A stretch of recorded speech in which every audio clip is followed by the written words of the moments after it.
तो भैया ये है फ्यूचर पूरा जो बनने वाला है सुल्तान हैतम सिटी, और इसी के आज एक्सप्रेशन ऑफ इंटरेस्ट में देने आया हूँ। ऑफिस में हूँ मैं इस वक्त अब यहाँ पर, और अभी एक्सप्रेशन ऑफ इंटरेस्ट यहाँ पर जमा करवाने के बाद मैं आपको पूरी चीज़ें दिखाता भी हूँ और बताता भी हूँ। जिन लोगों ने हम पे एतबार किया, पैसे भेजे, आज हमने उनके एक्सप्रेशन ऑफ इंटरेस्ट संडे का कमिट किया था, संडे को ही जमा करा के और उनके अपार्टमेंट्स और शॉप्स जो जिसने कहा वो बुक करवा दी अल्हम्दुलिल्लाह।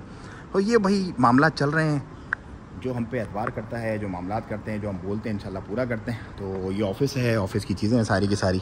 अब हम इसको करके दिखाता हूँ। ये फेज़ 1 है बेसिकली, जो भी बनना है पूरा का पूरा। इसमें एक्सप्रेशन ऑफ इंटरेस्ट अभी दिया है।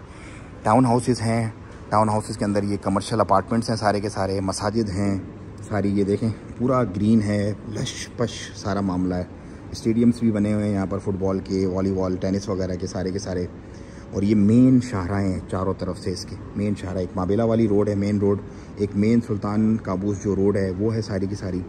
सो ये पूरा भी बनना है भाई, पूरा सिटी बनना है ये।